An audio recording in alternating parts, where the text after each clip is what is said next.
Saya sangat meminta maaf yang sebesar-besarnya atas kekhilafan saya kepada Bapak, sudah berkata kasar. Insya Allah menjadi pelajaran bagi saya. Saya ingin menyampaikan permohonan maaf saya sebesar-besarnya kepada para petugas Dishub dan petugas kesehatan Kota Cilegon yang berjaga pada pos penyekatan di jalur menuju Anyar. Khususnya kepada pihak kepolisian dan seluruh masyarakat Indonesia, saya sangat minta maaf atas sikap dan perilaku saya yang pada saat itu meluap dan emosi karena diminta untuk putar balik. Dulu ada serial namanya Meteor Garden. Aktornya namanya Tom Mingse bilang gini, kalau semua bisa diselesaikan dengan maaf, buat apa ada polisi? Kang Asep, tuh Mbak Intan tahu, Mbak Desi tahu. Kang Asep, kalau misalkan, kumaha, Kang, bisa dimengerti nggak apa yang kepolisian lakukan ini? Bisa dipahami nggak oleh Kang Asep? Tidak bisa dipahami, justru kan hukum itu mengatakan siapapun yang melakukan perbuatan melanggar hukum itu harus diproses. Nah, ketika orang tadi menghina, ya, walaupun itu delik aduan, ketika orang melanggar aturan, ketika orang melawan petugas, itu adalah kriminal. Jadi tidak selesai dengan minta maaf. Memang ini sedang lebaran nggak lebaran boleh minta maaf, tapi minta maaf bukan menyelesaikan persoalan, ya. Proses hukumnya lanjut. Hukum harus lanjut, soal nanti mereka dibebaskan, mereka masuk lapas, atau mereka dikurangi hukuman itu soal lain.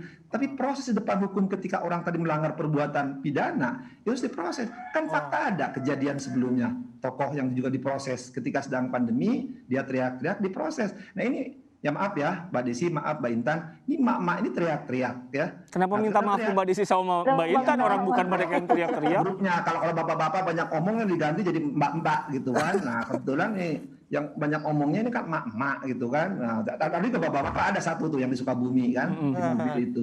Tapi sekali lagi substansinya, ketika dia sedang ya emosi, tidak boleh menghina, karena itu kriminal. Tidak boleh melawan aturan, karena itu ada aturannya, kita tidak boleh keluar. Dan itu yang lebih penting lagi, tidak boleh melawan petugas. Kalau semua itu diselesaikan dengan kata maaf, ya, saya kira ya hukum nggak usah ada hukum kosong ya. Iya, nggak usah ada hukum. Mengayomi kali Kang Asep maksudnya Kang. Betul, itu kan tugas mengayomi kali polisi Kang. kan untuk mengayomi. Tapi ngomong-ngomong Kang, undang-undangnya kalau misalnya penghinaan terhadap aparat itu tadi undang-undang apa yang ditabrak? Sanksinya apa? KUHP, minimal 212 dan seterusnya sampai 218. Apa sanksinya? Di lalu lintas malah ada undang-undang lalu lintas. Kalau kita ditilang kan, ribut, wah nggak bisa Pak, saya terburu-buru nih, mau jadi narasumber nih. Narasumber kayak mau narapidana, kamu melanggar, tambahin tilangnya. Narapidana loh Pak. Oke, mantap. Mbak Intan, kalau misalkan kita melihat kemarahan-kemarahan yang ada, pertanyaan saya tadi, kok nggak takut sih sama aparat? Apa yang terjadi? Kok nggak takut sama sistem? Apa yang bisa Anda ceritakan? Iya, ini terkait sama jawabannya Kang Asep nih. Kan tadi dikatakan bahwa kok nggak takut sih sama aparat gitu, kok nggak takut sih sama sistem. Karena kan sudah ada contoh pola sebelumnya. Ketika kita melakukan sebuah kesalahan, kemudian kita minta maaf, dan publik pun memaafkan dan melupakan, akhirnya tidak ada efek jera. Dan jadi duta sampo. Oh iya, jadi Anggun C. Sasmi ya Pak. Nah, perlu dipahami bahwa harus ada efek jera sebetulnya. Efek jera ini bukan kepada pelaku, tetapi kepada orang-orang yang kemungkinan menjadi calon-calon pelaku selanjutnya, gitu. Jadi orang melihat ketika ada hukumannya, terus orang melihat bahwa hukumannya dilakukan, terlepas nanti kata Kang Asep tadi bilang ya, apakah dibebaskan, ataukah dijalankan sesuai, atau diperingan, itu nanti, yang penting proses hukum itu berjalan, gitu. Nah, ini memberikan suatu efek kepada orang lain di luar sana, yang kalau dia mau melakukan hal yang sama, dia akan berpikirnya lebih panjang gitu, karena tahu bahwa ini nggak bisa kan dengan kata maaf saja. Artinya maaf itu boleh, tapi kan kalau dalam bahasa psikologi ada reward, ada punishment gitu kan. Kenapa sih ada punishment gitu? Karena biar itu menimbulkan efek jera dan menjadi pembelajaran, kan poinnya itu. Nah, kalau punishment ini tidak ada, ini yang bahayanya. Akhirnya orang melihat bahwa oh, kalau saya ketemu aparat, saya nggak suka, saya marah-marah aja. Toh kalau saya viral, saya minta maaf, selesai. Nah, ini bahaya kalau akhirnya menjadi sebuah pola yang menjadi hal yang biasa aja gitu. Nah, ini bahaya karena akhirnya nanti aparat juga kurang mempunyai penghargaannya masyarakat juga jadi kurang, khawatirnya seperti itu. Oh, berarti Mbak Intan, ini sedikit menyinggung tadi kita ngebahas tentang psikologinya ya. Apakah mungkin karena ada karakter orang yang memandang orang lain lebih rendah, jadi dia tuh kayak semena-mena gitu, marah-marah gitu, ya nggak sih? Ada karakter-karakter orang seperti itu.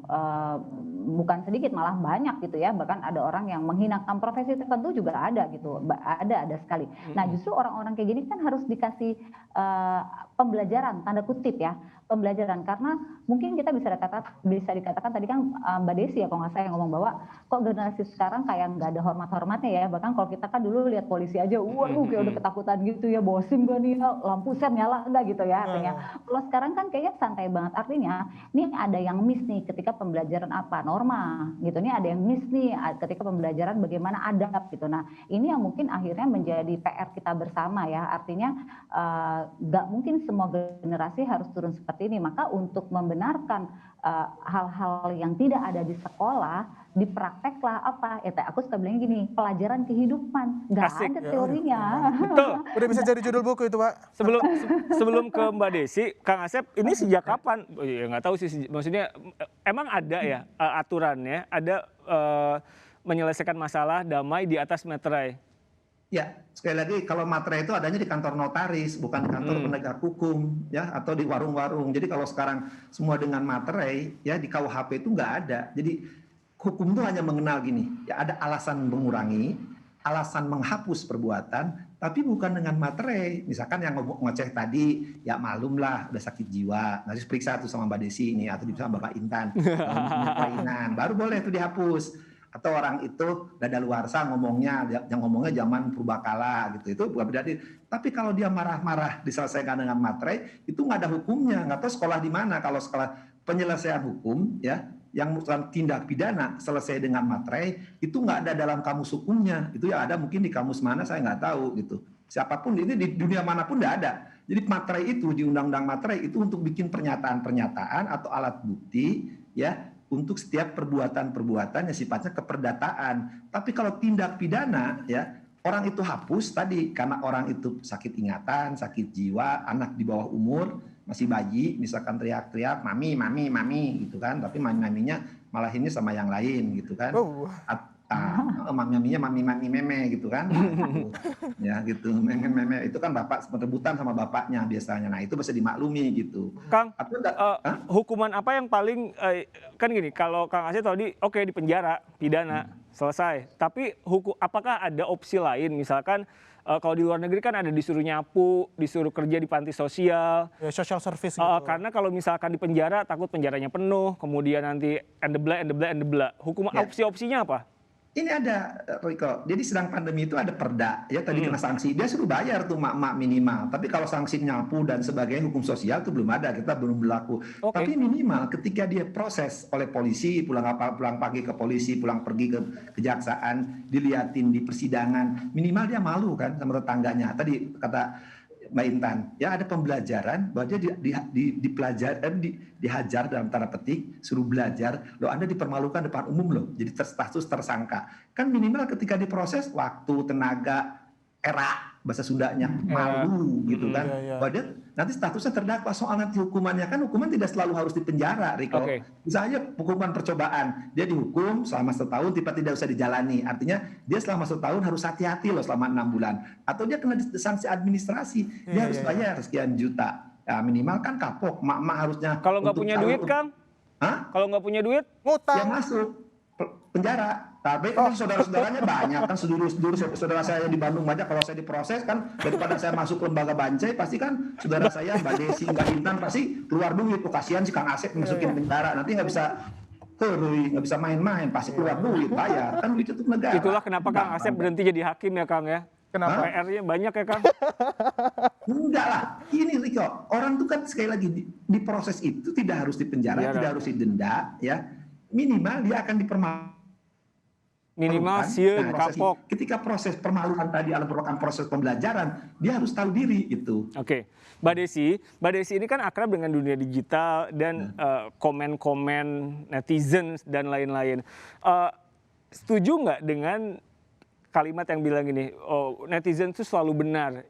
Ketika dia merasa benar di media sosial, dia akan membawa perilaku itu ke dunia nyata gitu. Mbak Desi ngelihatnya gimana? Jadi bisa sewenang-wenang aja gitu.